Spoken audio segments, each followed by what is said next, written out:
As you all know, EU IDEA has been working for the last 3 years under the coordination of Istituto Affari Internazionali. We are a grouping of 14 institutions working on differentiated integration from 9 different member states, also the United Kingdom, and also, of course, as CIDOB being leaders of one of the work packages, the work package that is not part of what we're discussing today, but on the area of freedom, security, and justice, and differentiated integration within that area, but also with other partners present in the room here, in the virtual room, such as the FIA, the Finnish Institute of International Affairs. So the idea, as I said, is precisely to broaden the scope of differentiation as a framework for analysis, not only not looking at the EU internal matters and to what extent differentiated integration is, as I said, the right tool for more effective and cohesive and democratic EU, but also what other regions can learn from this experience. As I said, the Association of Southeast Asian Nations, the Economic Community of West African States, and the Southern Common Market, MERCOSUR, are relevant cases in point to study these dynamics. And also, what we will be doing, and Anna Ayuso, our senior researcher who's been working on this topic from CIDOB, will particularly do in this session, is to present the results of a policy paper that we've been working on, but that has been also a joint effort by those who are present and those speakers who are present here, and discuss the findings of this policy paper in this session.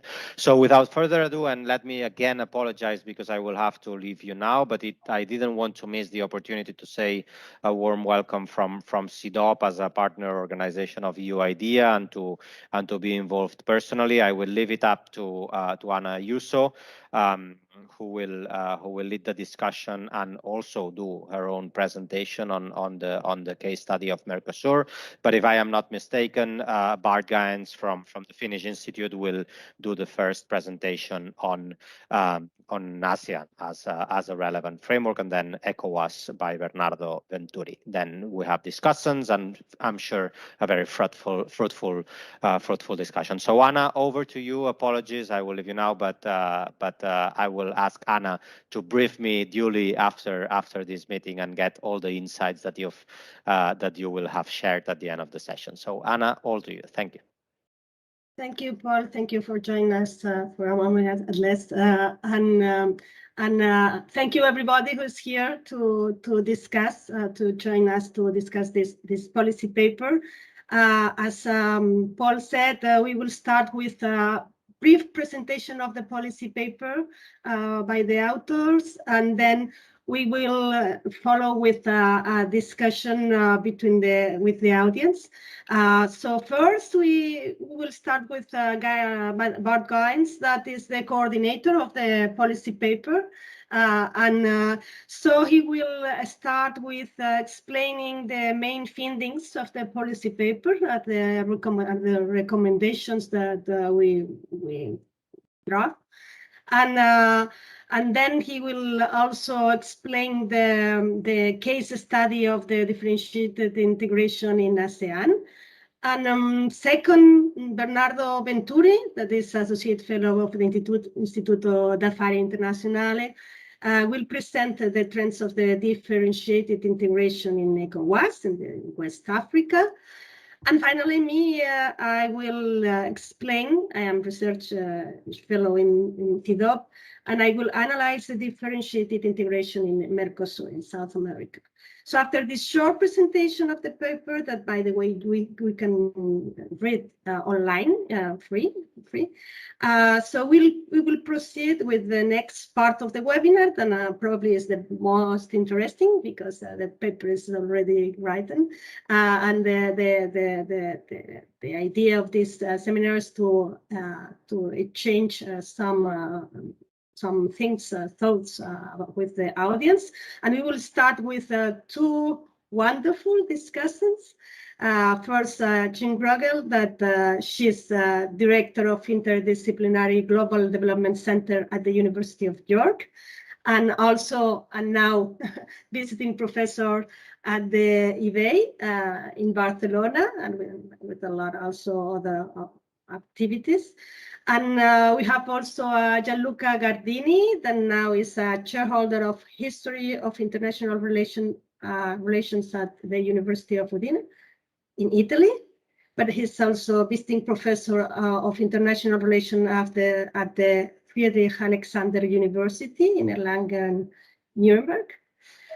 And so we will start. First, Gaens, Bart Gaens will have 15 minutes, and all the rest we should spend 10 minutes, more or less. So we will have 20 minutes, 25 minutes to discuss with the rest of the audience. So Bart, please, can you start? Yes, thank you, Anna. I hope you can all hear me okay. Very good morning from Helsinki. And thank you for inviting me to present some of the main findings of our policy paper. I have to say it was quite challenging to go back to, because we wrote the paper over a year ago, so there was some dust that had gathered on it already. But at the same time, it was a great pleasure to go back to it, and I really find it an interesting topic, and it also, I think, yields some opportunities to maybe develop this further in some follow-up publications in the future. So our broad research question departed very much from the EU perspective. I think that differentiated integration in all its forms, including multi-speed formulas, concentric circles, a la carte differentiation, and so on, that they can be seen as a key to deal with this link between unity and diversity inside the European Union. So our question then was, well, does this differentiation also occur in regions outside of Europe? And if it does, in what form does it manifest itself? So we chose these three regional organizations from the so-called Global South, ASEAN, ECOWAS, and MERCOSUR, because they all are aiming to establish free trade areas, and also because they each represent, at least in our perspective, the most complex and advanced system of integration and coordination in their respective regions. So this for us was sufficient to, let's say, enable a comparison among these three cases, but also partly with the European Union. Our method was thus comparative regionalism, which of course is not so easy, because there's multiple challenges related to that. Not in the least the fact that these three regions are very different when you compare them to each other. And also, even if you take one association or organization, they are extremely diverse and heterogeneous internally. It was also certainly not easy to compare with the EU, because the EU is, well, certainly at least partly a supranational organization, whereas our three case studies that we analyzed are more intergovernmental organizations. And then last but not least, there was the challenge that, well, if you apply categories like differentiated integration, that is pretty much EU speak, so to say. It has been developed in the EU context. So to apply that on other organizations is perhaps of a challenge, because these organizations not necessarily talk of differentiation. They may talk of flexibility or flexible integration, or even of tangible cooperation. But the fact that these categories or concepts are different also certainly composed a challenge. Then I think we came eventually up with 5 key findings, and I will very briefly go through them. The first key finding was that differentiation in all of these 3 associations or organizations is a key element in tackling heterogeneity. So I think we have been able to confirm this working hypothesis that the higher the heterogeneity between members in an organization, and also the more decentralized that the organization is, the higher the likelihood is of finding forms of differentiation. All three organizations are highly diverse, like I mentioned already, in terms of size, economic development, GDP per capita, and so on. And they're also not very centralized as for organization. Even so, in all three organizations, you can witness an economic integration process that was facilitated by differentiation, even if the progress is perhaps often quite unequal among the different members of that organization. A second key finding is that differentiation protects the lesser developed countries, or in a way can function as a defensive element on the part of the weaker states within the organization. So we all found that these different forms of differentiation have provided for flexibility towards member states that maybe are not ready for deeper integration, or maybe are not feeling too comfortable with taking further steps in deepening integration. So as a result, larger and also the stronger countries have often taken the lead in driving the integration process forward, whereas the lesser developed ones have then gotten a more flexible treatment, and in particular through, I think, the multi-speed mechanism. A third key finding was that in all three organizations, differentiation is a normal element that has enabled progress, but that the implementation has been quite different in the three organizations. In the case of ASEAN, it was an institutionalization of practices that already existed since the beginning, that only became institutionalized at a later stage. In ECOWAS, I think it was the result of political pressures, and in MERCOSUR, it was a temporary measure that became a more permanent feature at a later stage. Fourth finding was that differentiated integration is very closely linked to non-interference and also consensus decision-making. So all these three organizations place a very high emphasis on sovereignty and on non-interference. And this is a result of, well, it could be their colonial history or the fact that they have suffered interference in their history. So as a result, they all place a high emphasis on consensus decision-making. So differentiation, therefore, is being used in these organizations as an instrument to avoid the potential paralysis that you get when you emphasize consensus, and to allow for progress in integration to take place. And then a fifth key finding was that while it's not all great news, differentiation can also lead to fragmentation, and we all found examples of that, that fact. Differentiation can lead to the creation of an elite tier. It can undermine this feeling of being a regional community, and it also can be, let's say, exploited. It can favor the stronger countries that perhaps aim to focus in the first place on their national interests. We also found that in some cases, it does very little to reduce the development gap.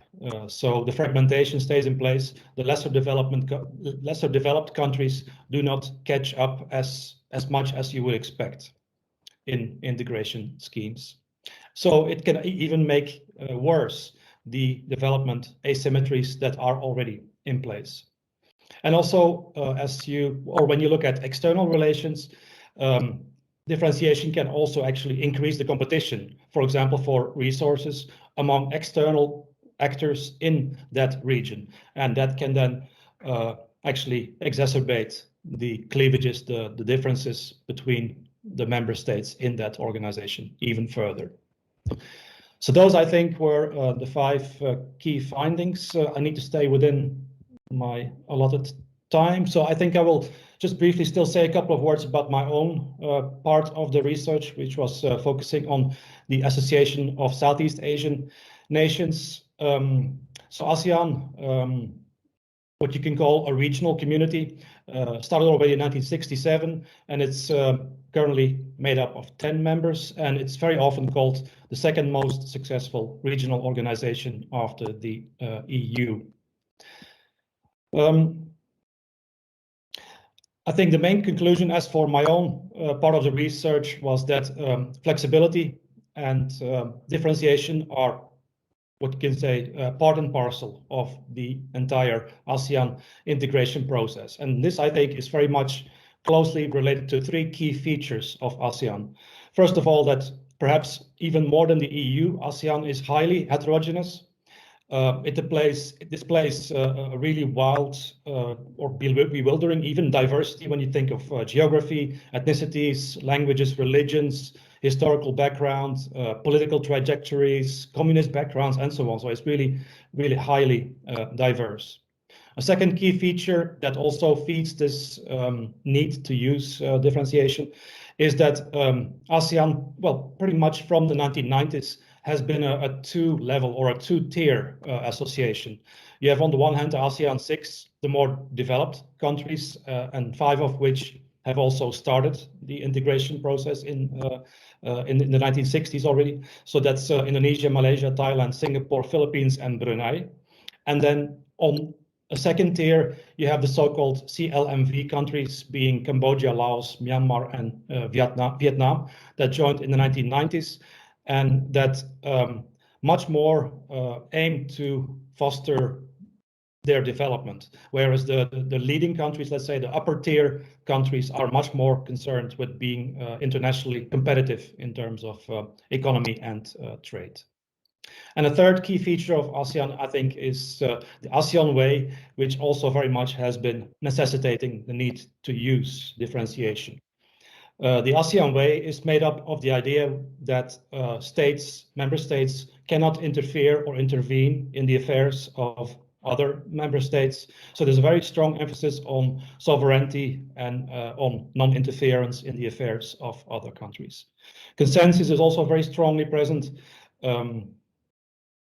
And like I already said in the beginning, consensus very much necessitates being flexible and pragmatic.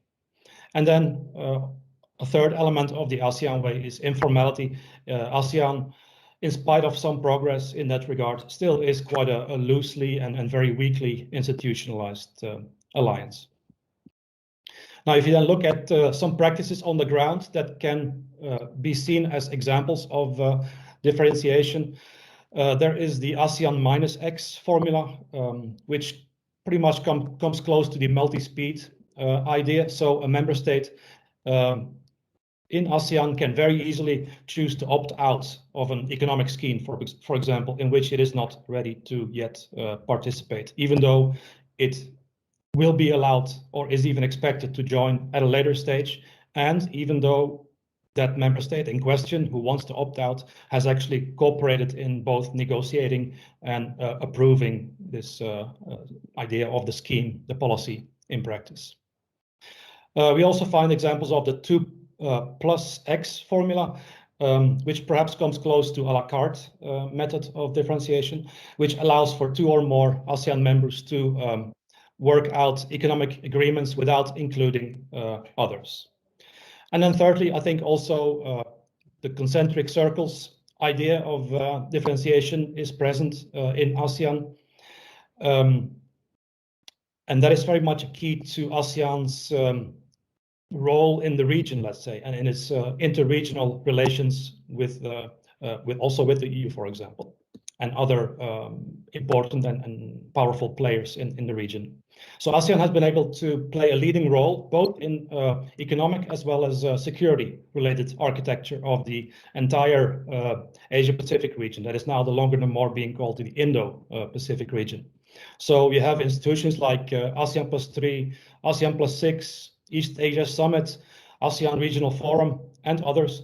And they are all institutions in which ASEAN is the core, and it has been able to place itself in the driver's seat. And that is very often expressed through the idea of ASEAN centrality.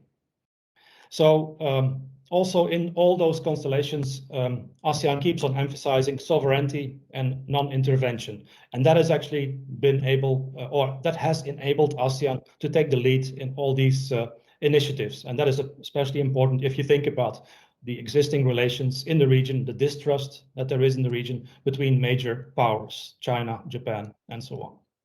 So all these different institutions created by ASEAN they operated in different constellations, different levels, senior officials, foreign ministers, summit level, and so on, according to the goals and purpose. So in my mind, at least, that can be seen as an example of differentiation through concentric circles, but then at the wider regional or wider inter-regional level. Now,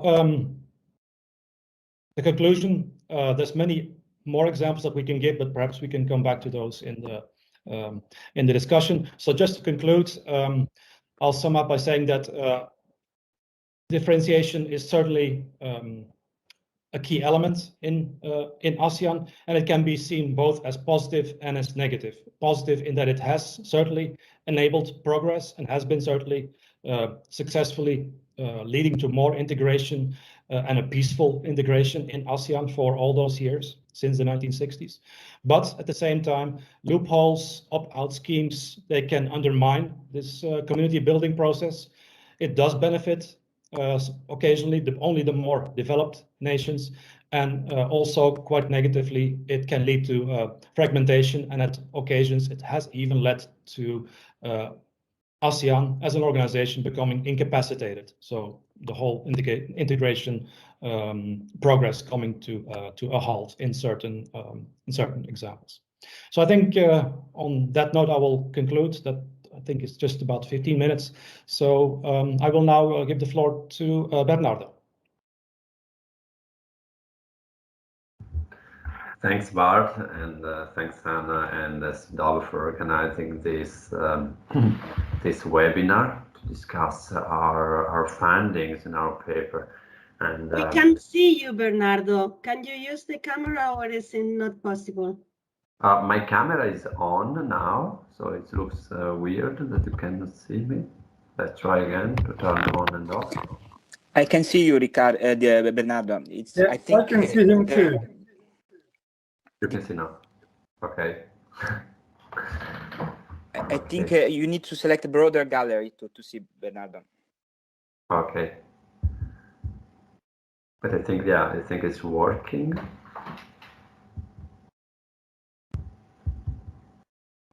Okay.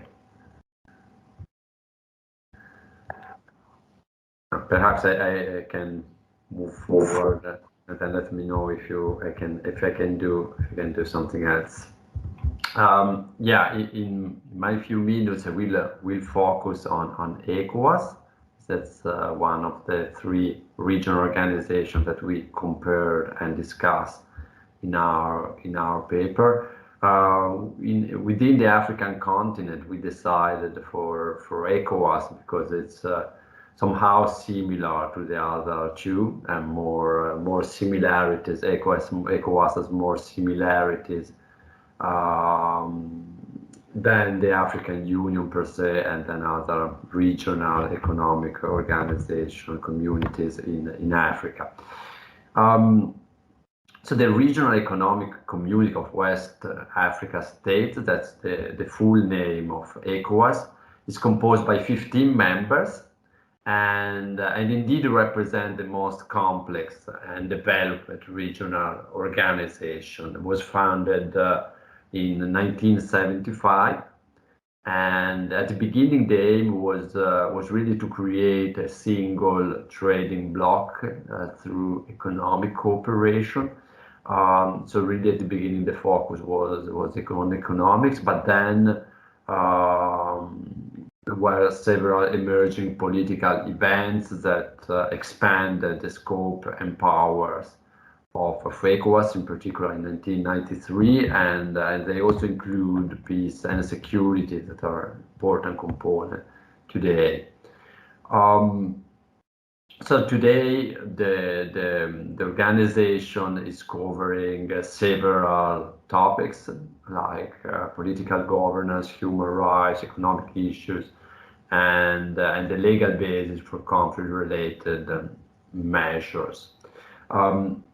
And mainly our analysis are really highlighting how differentiated integration within ECOWAS can be read through the lenses of the coexistence of different organizations.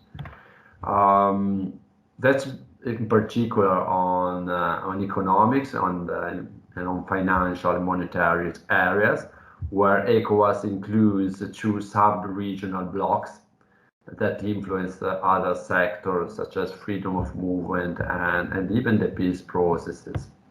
So the first block is the West African Economic and Monetary Union, UEMOA, that is the common French acronym, that is composed by 8 states that are mainly, but not only, French speaking as a second language.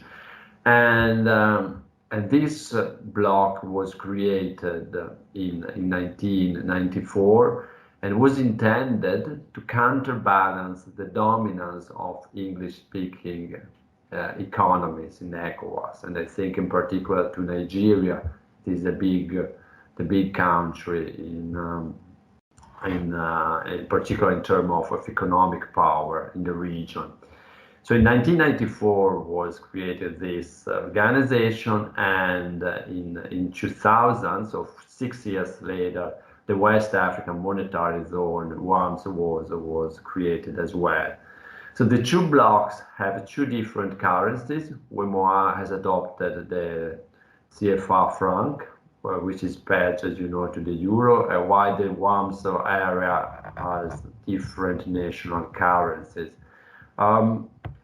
These internal divisions are really interesting from a differentiated integrated perspective, because some areas are fully at ECOWAS level, such as freedom of movement, materiality represented by the ECOWAS passport or peace and security, while monetary or financial sector are still more at the sub-regional level. So the overall impression that we had is that this particular mechanism facilitates flexibility and accommodates a certain degree of diversity.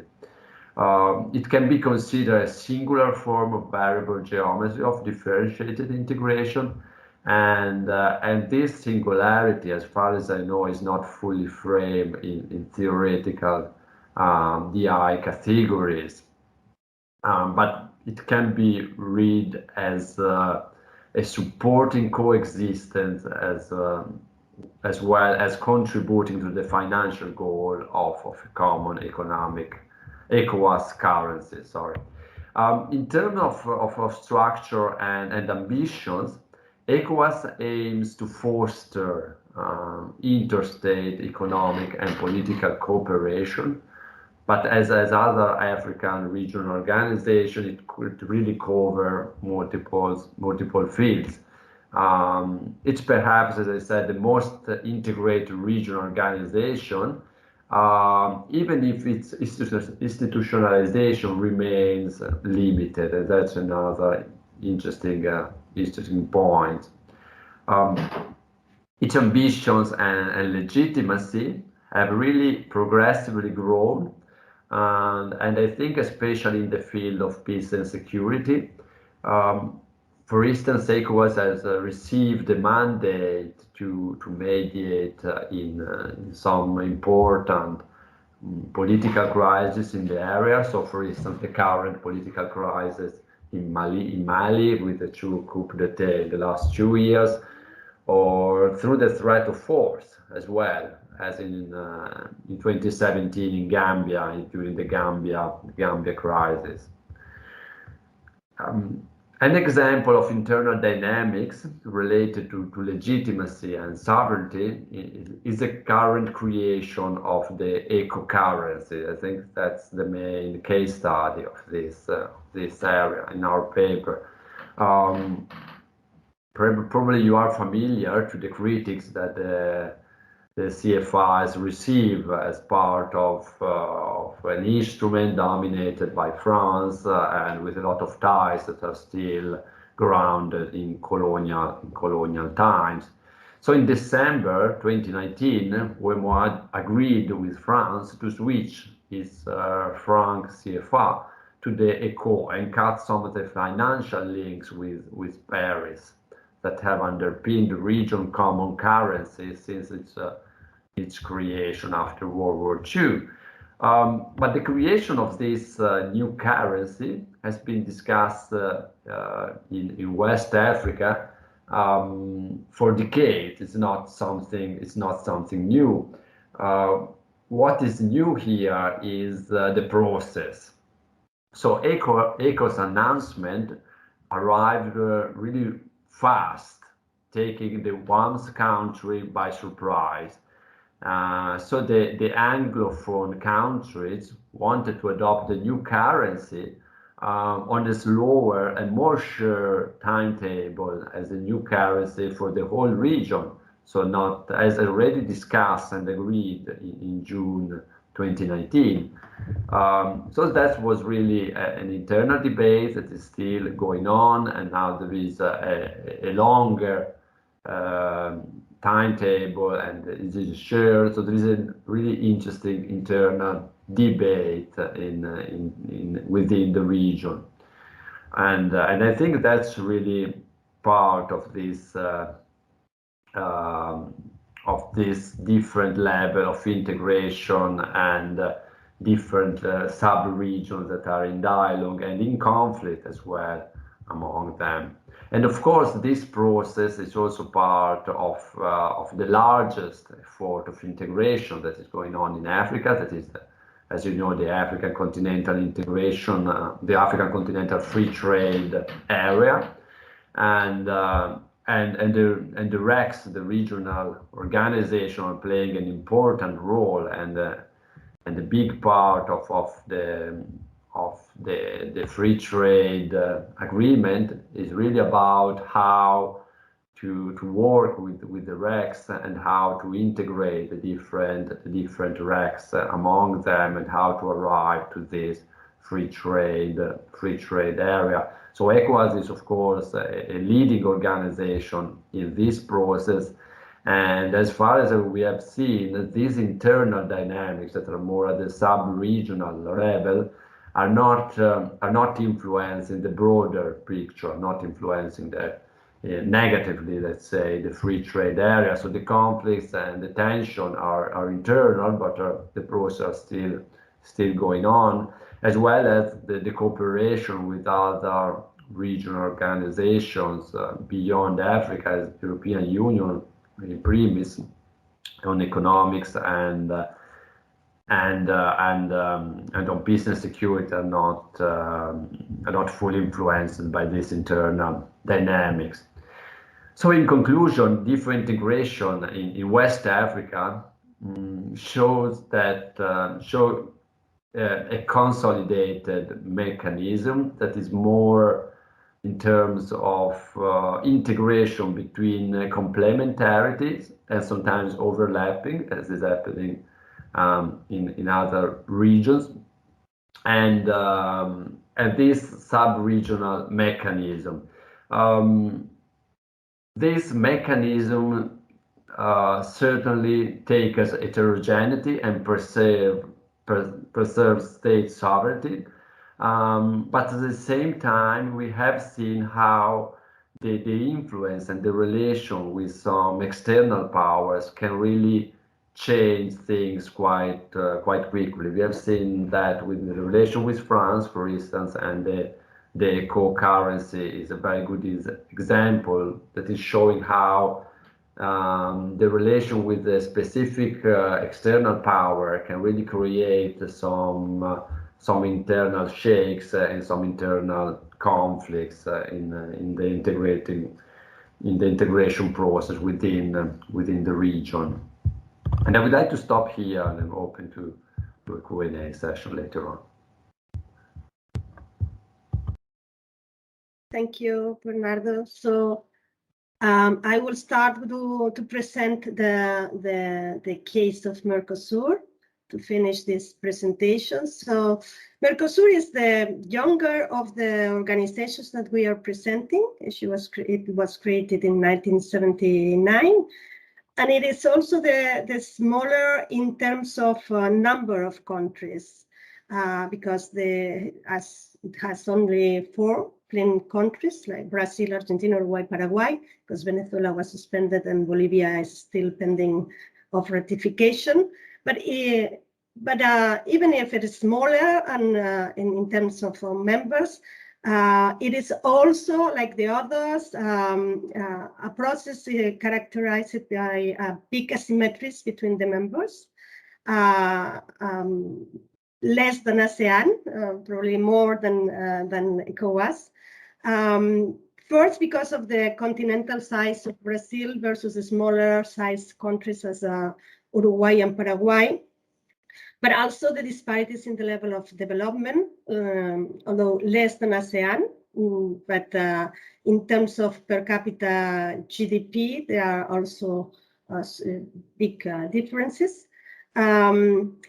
And so, since the beginning, the differentiation in Mercosur was very linked with the debate about the treatment of these asymmetries between the countries' members, and to tackle with this heterogeneity.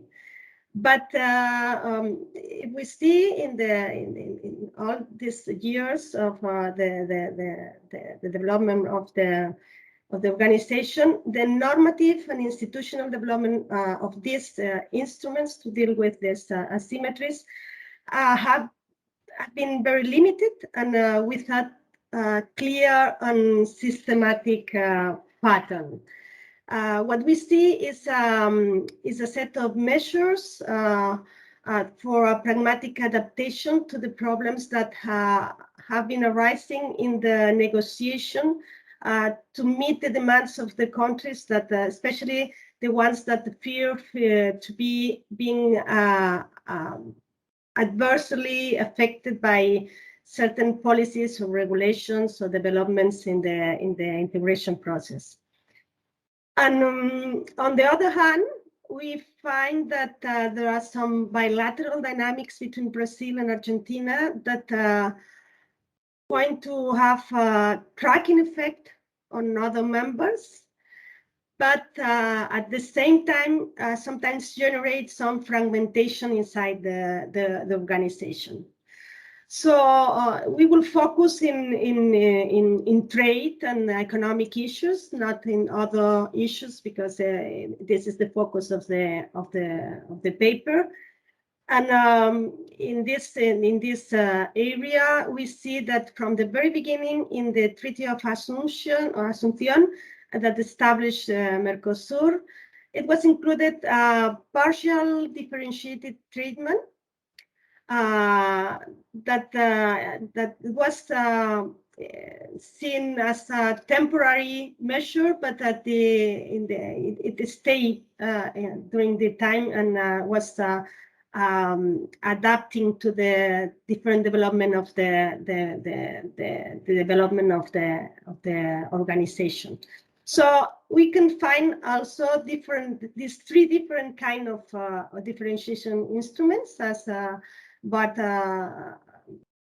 explained: the multi-speed, the differentiation a la carte, and the concentric circles. Regarding the multi-speed, we see that from the initial the trade liberalization program started with include this multi-speed liberalization and granted longer deadlines, an exception for Uruguay and Paraguay, especially for Paraguay. As I said, initially this was considered as a temporary mechanism, but it persisted as a permanent feature and even developed more with the time due to the asymmetric dynamics that the process of integration have, especially because it was especially favorable to Brazil and not to the smaller countries. And we will see that in the recent years, the advances in the interest on non-tariff instruments as the public procurement agreement was only possible with the introduction for more flexible schemes in the application of the commitments, especially to Paraguay, but also to Uruguay. In the case of the measures that can be characterized as differentiation a la carte, We can find these kind of measures in the case of the rules of origin that was different from Paraguay, that only have to apply 50% instead of the 60% of the other members. Also, Paraguay and Uruguay can have been authorized to import agricultural inputs from third states free of tariffs, not Argentina and Brazil. And for example, we have another differentiated treatment of Paraguay in the negotiation with the third states, and he can have another differentiated and more favorable treatment in these negotiations. So we'll see.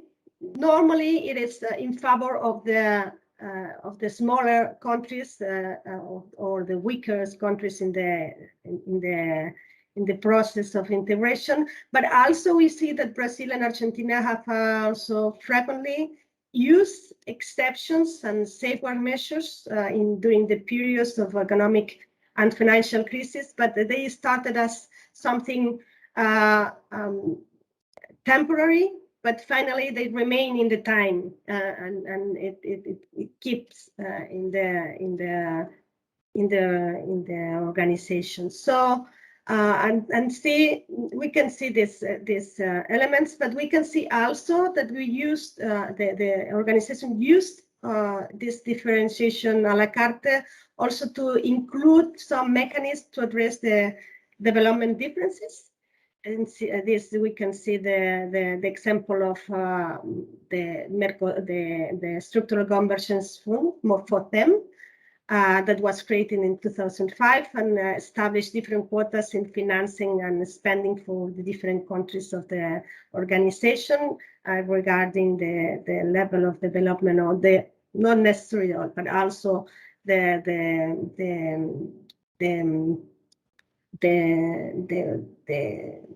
situation in the profits of the internal processes of integration. And we can see also this differentiation regulations in the regulatory standards. For example, when the adoption of the common technical regulations on different standards, they decided that in the case that it's not possible to reach the consensus that is necessary to take a decision, the states can proceed unilaterally in these regulations. So this is a flexibility, but also it takes a risk of fragmentation clearly. In the case of the concentric circles, we can see also some examples. For example, one of the examples is the bilateral local currency payment system that established Brazil and Argentina in 2008. That was followed by the same similar agreements with Brazil and Uruguay and Argentina and Uruguay. So the circle started with two countries, but get bigger. And another example is, for example, the case of double taxation agreement on trade and services that was seen before with Argentina and Brazil, and then was followed with the agreement between Uruguay and Brazil. These two examples can be considered as a part of this tracking factor from Argentina and Brazil bilateralism towards the smaller countries that they had to end to join them, but to not be left behind, but also can see that source of tensions inside the organization. Finally, I want to underline that MERCOSUR places also, like the other organizations, a strong emphasis on intergovernmentalism and rejects this transfer of sovereignty to the organization, and so to all the important decisions are based on consensus among the members. So differentiation is, on the one hand, an instrument that helps to avoid paralysis in the organizations, but on the other side, is seen also as a free balanced mechanism for smaller countries to defend their interests versus the interest or the influence of the bigger states. So, well, I think I will stop here and to pass the word to the discussant. So, Jean, please, can you take the... Yes, I can, thank you. Can you hear me okay? Great. Okay, so thank you very much for inviting me to act as discussant here. And I've really enjoyed both reading about the project and listening to it today. I think it's a brilliant area for future research. And I'm really impressed actually by the breadth of ground that you've covered in this project, and also to have completed it at the very end, from what I gather, under what must have been quite trying circumstances, as the pandemic clearly must have hit at the final bit of the project. So congratulations for completing it, and I think the findings are really rich. So in my comments, I've got, I suppose, 3 sets of comments, but I want to begin with the concept at the core of the project, which is this concept of differentiation. I think this could be a very rich avenue for further work, especially conceptually.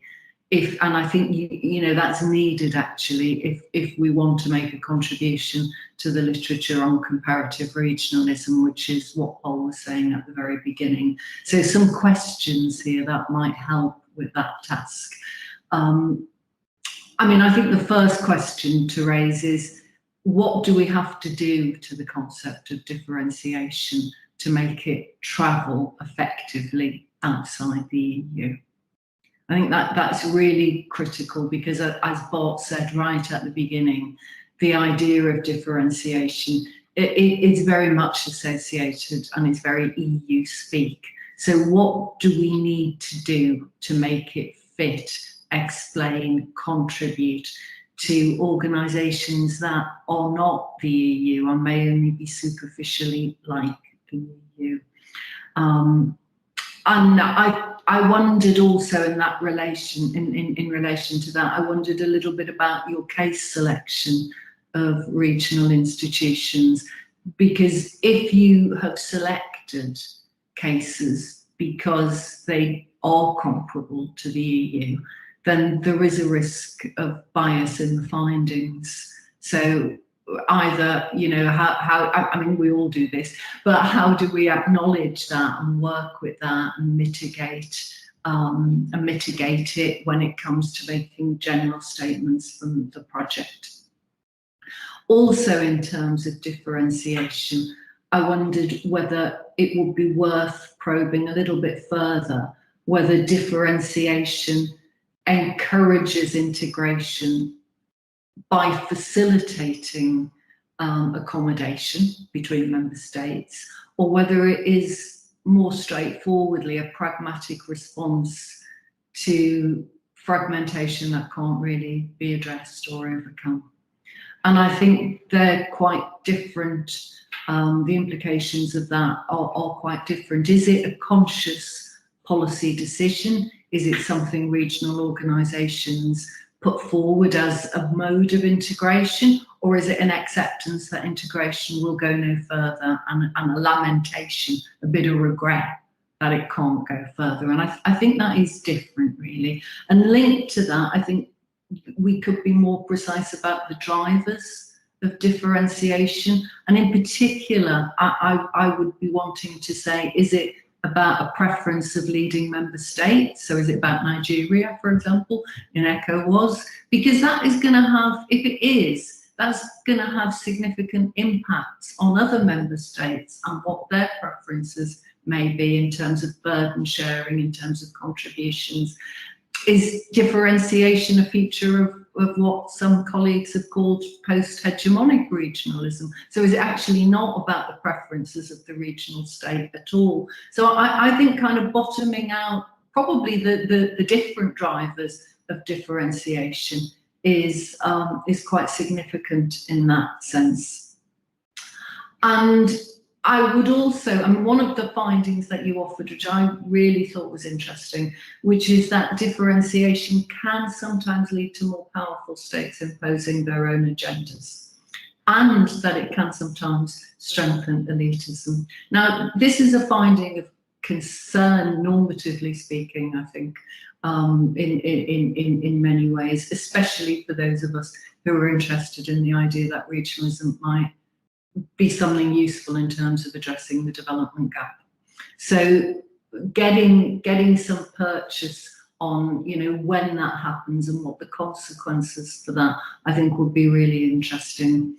Again, and this is a comment you'd expect from me coming from a background on development, but I'm really interested in why you have limited your work to differentiation in relation to trade.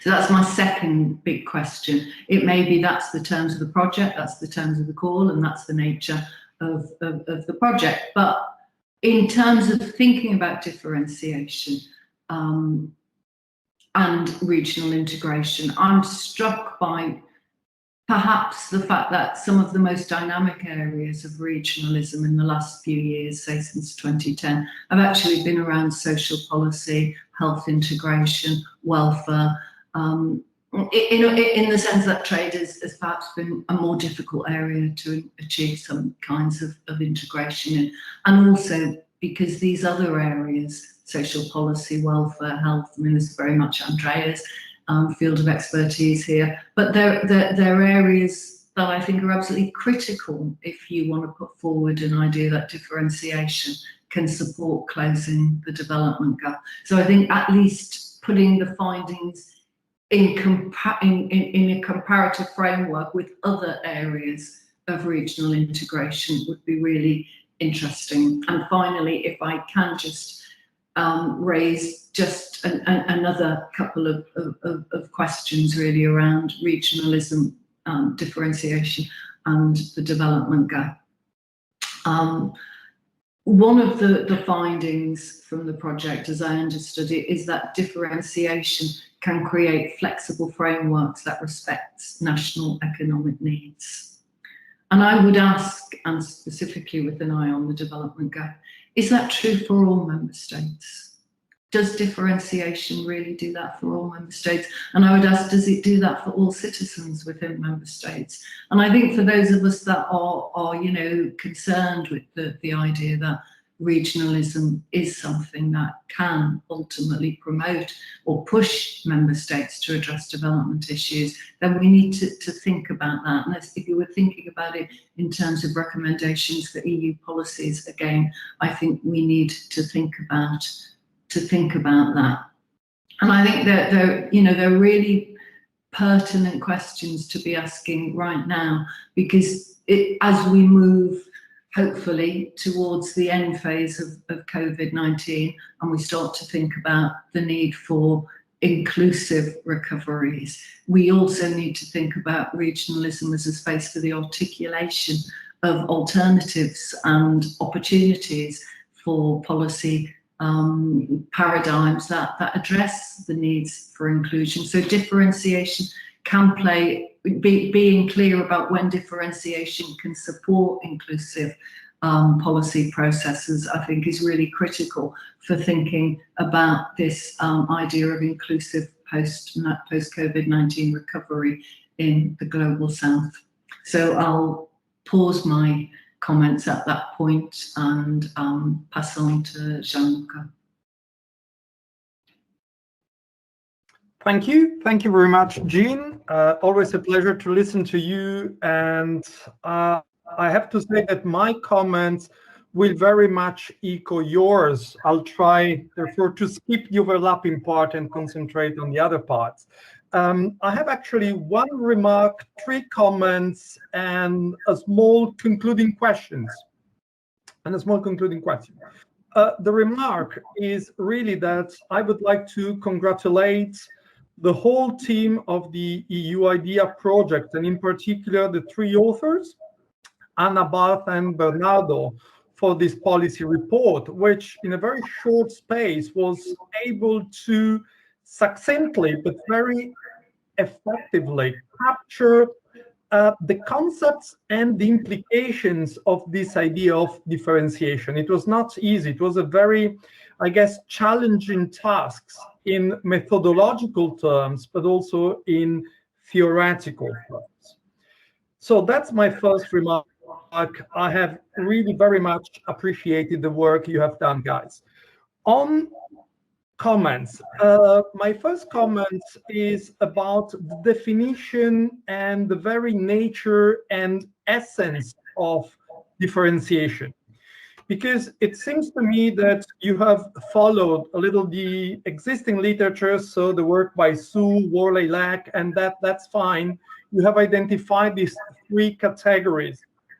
However, I would like to probe you further and ask you if during your research and during your own reflections, you have found other species of differentiation. And I can come up here with 3 ideas for the discussion. The first idea is kind of double idea, and this is about indirect differentiation. This is also what Jean was somehow referring to. So are there, for instance, institutional setting or particular frameworks that facilitate or impede differentiation other than the 3 forms that you mentioned? And I can think, for instance, of the case of Africa and Latin America, of overlapping or modular regionalism and overlapping membership, because this means that the type of commitment you take to each organization is extremely low cap. It's extremely weak. So there is a lot of room for maneuvering in order to get flexible rules and differentiated rules and expectations, which is perhaps less so in the case of the European Union. But also, and this is the second idea, maybe there are some other forms of indirect differentiation that have to do with constellations of power and politics. I mean, the role of Nigeria in ECOWAS, for instance, that's clear. The role of Brazil and Argentina in Latin America in the case of MERCOSUR. But even if you think of the European Union, let me give you a very concrete example taken from my previous life before returning to academia, when I used to work in Brussels. And the management committee, the EU management committee for pork meat, was actually dominated by 3 states. That is Germany, Denmark, and the Netherlands. You can argue that France and Spain are also among the major producers, but basically a coalition of those 3 states enjoyed a very special status, with the implications that there was a differentiated treatment and even a differentiated method of decision-making in those committees. So I was wondering if you have thought of that. And the third idea is if you can somehow better specify what are the 2 or 3 key variables that, on the one hand, do prompt differentiation, but on the other hand, actually make differentiation a positive factor for integration. So talking about drivers, what are the real drivers of differentiation, and when these drivers are actually good or positive for integration? My second comment is, again, I echo here Jean Grugel on the selection of case studies. And I also think that it would be a great idea to enlarge the scope of your research. I know this is a challenge that has to face time and budget constraint. We're talking about a project. But you have chosen the supposedly most successful organization in each region. What about the others? I think, for instance, of the Pacific Alliance, where one member actually accounts for over 60% of everything, that is Mexico. I think of the Andean community, where perhaps no member actually has so much power over the others.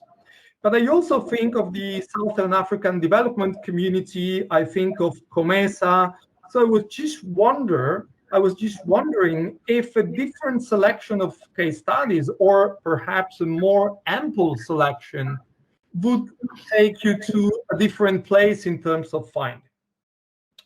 Third comment is about policy recommendation.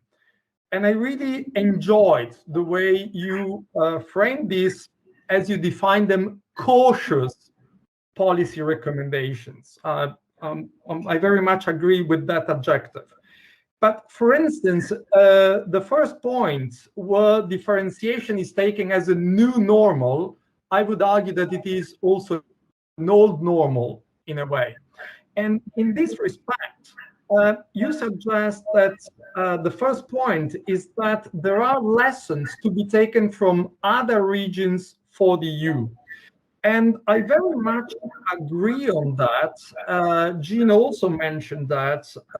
But certainly, I think that we have to go beyond trade, because also in other regions, there are interesting areas. I could think of what Bernardo mentioned in terms of Nigeria and ECOWAS role in security, Gambia, Mali, but also historically, if you go back to Liberia, Sierra Leone before the British intervention, I mean, that's quite interesting to see how there was a different form of differentiation there.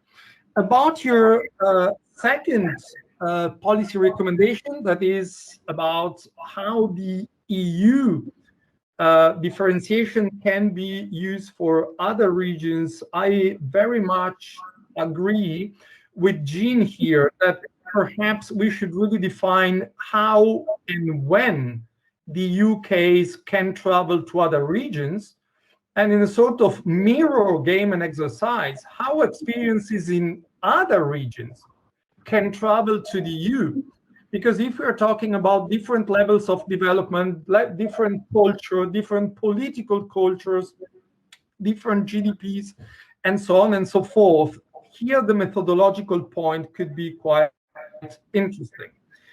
And then about the third policy recommendation, that is to use differentiation to reduce the development gap, I have a sort of comment that goes a little bit deeper, and I very much agree with your suggestion, but I would also suggest that differentiation is useful inside the organization and outside the organization. Meaning that if we want to use differentiation to reduce the development gap, we might want to look at how differentiation reduces the development gap within the organization. Take the example of the structural funds, for instance, in the case of the EU. And also how differentiation can be used for cooperation, which seems to be the focus of your report. But I was thinking, for instance, in the case of the EU, look at migration policy. We insist a lot that there are common EU borders, right? But there are no real common resources. In fact, Italy, Greece, and Spain were long left on their own in this respect. So this idea of differentiation could be used there. And finally, my conclusion, which is a question for you guys and for the discussion, is really if you have a more specific policy recommendation in these terms, have you found any core or key issue that can be differentiated or must be differentiated, and any core or key issue that should not be subject to differentiation in order to make regional integration work in favor of democracy, fairness, equity, and development. Thank you very much. Thank you for inviting me. It was really a brilliant piece of work. I really enjoyed reading it and sharing some ideas with you. Thanks. Thank you, Gian. Thank you, Gianluca, for your very interesting insights. And before to give you a feedback from the authors, I encourage the audience, if you want to raise the hand to participate. Frank is the first one who wants to participate. Frank, Mattheis, please, can you take your Yes. Good afternoon. Thank you, Anna. Good afternoon, colleagues. Good to see everyone, and congratulations on this this paper, which is very close to my interests. So I have two points that as far as I could see were not directly raised. One is one on legitimacy, because as we know, if you have with differentiation comes also a complication on legitimization, on whether if the rules are decided by one group of country, but they apply to a different one. So you have what we see with the Eurozone and the European Parliament, for instance, where there's a mismatch between accountability and where decisions are being made, and then where they are actually applied into which country. So I was wondering if you've been looking into this, if this arises as a particular problem, or if in the policy field that you've been looking at, actually this is not really an issue. And the second one is relates more to the definition of differentiation. And you started off with a definition where it's about taking the existing member states and then looking if they're going at different speeds or engaging in different policy fields. But then in the empirical example, we see something actually quite interesting that challenges this original definition, and it's that countries that are not member states are being included to some degree or have an influence, whether it's France in ECOWAS, in ASEAN, it's a bunch of countries, US, China, Japan. So these are not members, so we go away from the original definition, and we have a much more complicated way of differentiation where it's not just who of the members is going faster or less than others, but it's a complete new delineation where also external actors can be part of this differentiation. And so I was wondering if conceptually you've looked at redefining the definition. Thank you. Thank you, Frank. Andrea. Okay, so thank you for the invitation. I mean, it's nice to see so many friends here. Thank you also for sharing the paper. I read it, I found it very interesting. I have a couple of comments that to some extent go in the same direction to what has been said, but there are two issues I'd like to emphasize more. So, I mean, regarding the case selection, I was wondering whether time plays any role, because in this respect, we're comparing 4 regional organizations. So this is something that we always have to deal. This is a challenge we have when we do comparative regionalism, because we compare organizations at a particular moment of time, but they all have different trajectories, right? So in that sense, having a look at the table you have included here, we can surely say that these organizations were created in different moments in time, so they belong to different waves of regionalism, but also does time play a role in terms of how differentiation advances and works? And secondly, and also connected to this and to what has been said in terms of policy areas moving beyond trade, and as put by Jean, and the idea put forward by Gian Luca in terms of constellations of power and politics, I wonder whether we would expect differentiation to work differently across policy areas, specifically because of the different actors, networks, interest, policy agendas that would be at play if you compare, I mean, not only trade against social policy, but also across social policy areas, right? In that sense, for example, MERCOSUR, based on what the little research I have done on education and gender and health, the actors pursuing those agendas were very different. So does this have an effect on how differentiation works? What are the conditions for this and what the effects are? And also time, right? Because it takes time for organizations to set up mechanisms. So the effects of differentiation may also be different. But in all, thank you again. I learned a lot, and I also learned a lot from the previous comments and suggestions. Thank you. Thank you, Andrea, for your comments also. So I think we have still 15 minutes, and I think, Bart, if you want to start to give some feedback to the discussions. Okay, I can try, even though I find it completely impossible to address all these issues, but this was really a very rich and very useful feedback. So especially when thinking about next steps in order to develop this into maybe some follow-up publication, this was extremely useful. So thank you all, both discussants and for the two other questions. That gives us a lot of food for thought. Just a couple of things maybe about the concept of differentiated integration. As I also said in the beginning, it is an EU-specific concept, and that was one of the issues when you start Googling DI in ASEAN or variable geometry in ASEAN. You don't find too much material, so you really have to dig deeper and go into the specific case studies. One solution there could be to just call it flexible integration.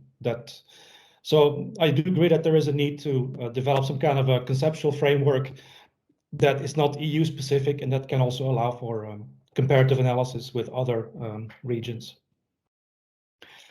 As for the case selection, I think in the beginning we agreed that exactly because of the fact that these three organizations focus on trade in the first place. ASEAN is also about social cultural community and also about political and security community, but it's only the trade dimension that has really developed furthest. And so we thought that this similarity would allow for comparison among these three organizations, but then also with the EU. So it was quite pragmatic solution, we thought. And it was also actually a comment that we got in the very first meeting, I think it was in Groningen, where we actually got that comment saying, well, you should focus on one policy area, trade, that facilitates comparison. But you're very right in that we need to go beyond that and we have to look into other fields as well. And here, maybe I would also very much agree that the area of security is one that can yield very, very beneficial comparison. You could say that an organization like ASEAN would benefit a lot from input from the EU as in applying differentiation in the field of security, because ASEAN has been very hesitant, still focuses on non-interference in the affairs of other countries, especially in the security sphere.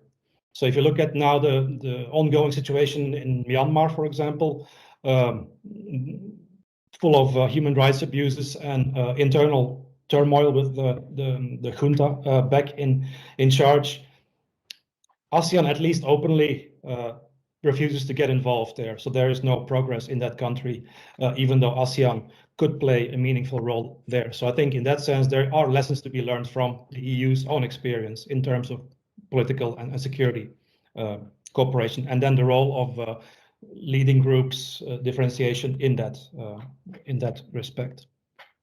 At the same time, you have to say that still thinking about security, ASEAN, or at least a few countries, including Indonesia, are active in the affairs of other states. And I'm again thinking about Myanmar. So there is some kind of silent engagement going on, like a mediation process ongoing that's actually very much supported by the EU, but it's not visible. It's behind the scenes, and nobody really, or this does not appear in the media. So there are certainly elements of comparison there, and also lessons to be learned, both from the EU and then also from other regions to the EU. I think I need to stop very soon to leave some time also for the others, but because there were really so many different comments and suggestions. Yeah, the policy recommendations, I didn't have time to go into them, and in my opening remarks. Let me see.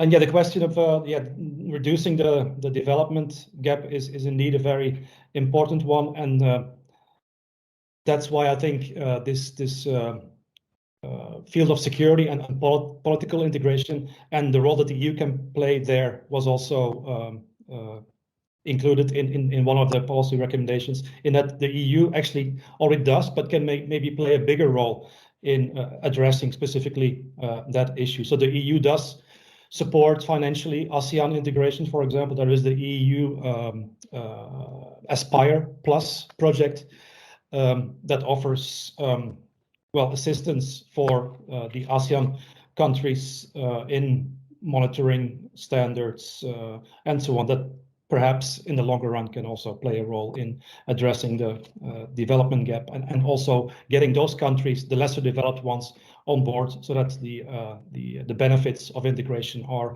more evenly spread out. I can maybe still look at all my notes here and come back to some other questions soon, but I will maybe now give the floor to Bernardo, who can maybe answer a few others. Yeah, thanks, Bart, and thanks for your comment, and very interesting. So there's a tsunami of very interesting and stimulating comments also for future research. I would like to just to follow up on a few of them, so 3 or 4, and then leave the floor to Anna for the final reactions. The first one is about how far the eye is a conscious political decision. It's a very interesting topic, I think, because in many cases, not everything well planned at the beginning.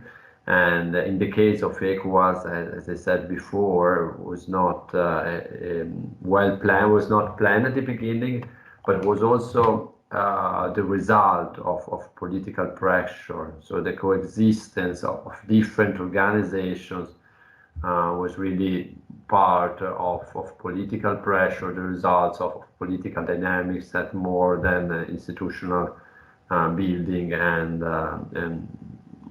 more rational decisions, let's say. Then it makes sense. It's part of a balance that it's problematic, so to some extent internally, but at the same time it provides a common ground for different perspective and different reactions and really, I would like to say, even needs of some states, especially in a region where a country like Nigeria is really bigger, much bigger than the other, and that should be accommodated somehow by the other countries. The second reaction is more on the methodology and the selection of case studies. I remember when we discussed about that at the beginning, and the reason why we selected ECOWAS, for instance, was that there are a lot to be compared. So ECOWAS is really engaged in different areas. It's a complex organization. So and differentiation somehow is there, and so that's relevant for this paper and for comparison. I think other organizations could be good as well.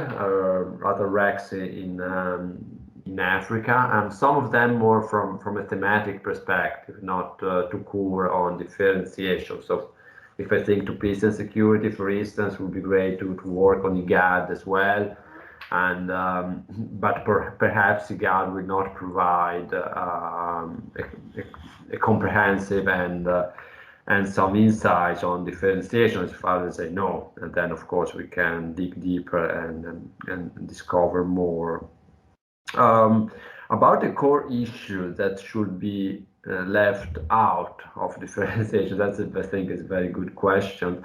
In ECOWAS case, and in my understanding, I think the legal basis for conflict-related measures, for instance, so in the domain of peace and security, is something that should not be differentiated, I think, because it's very important to have a common legal basis and a common framework. So if there will be a coup d'etat, there will be a reaction from the regional economic community and so on and so forth. So to have common pathways on conflict-related measures, that I think is very, very important and should not be differentiated. And finally, on the role of external actors, I will not say that they are part of the differentiation, but they are acting as influencers, as spoilers. So in the case that I've seen, in the case of France, it was really acting as spoiler, and it was not by chance. I mean, they really work as a spoiler and really paved the way for a different currency and to act as a troublemaker in the region. Thank you.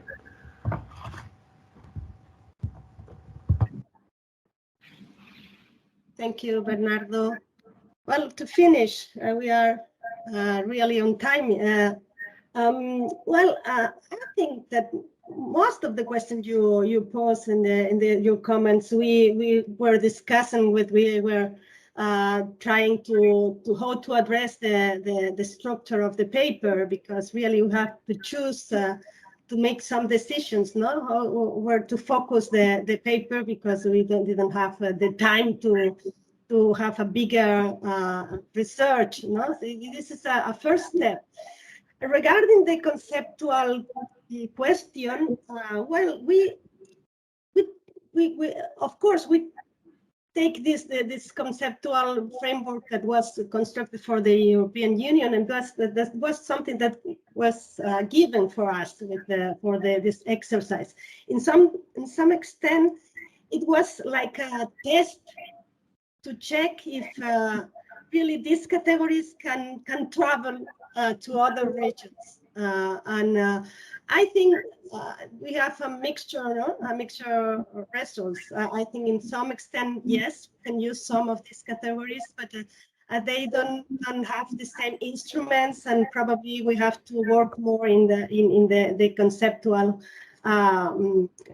design of the research. On the other side is and the policy recommendations that Gian Luca was talking us. We can also make a question about, to some extent, these lessons can travel to, and it's difficult to see if really we can fit the lessons from one region to another, even not only from the European Union to Latin America or to Asia, but also between Asia and Asia or Africa and Latin America.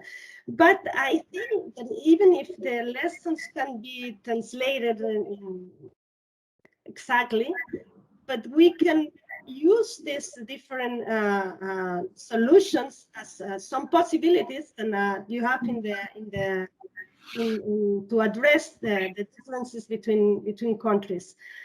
And in the question of the constellation of powers and how on the influence of third countries in this differentiation instruments.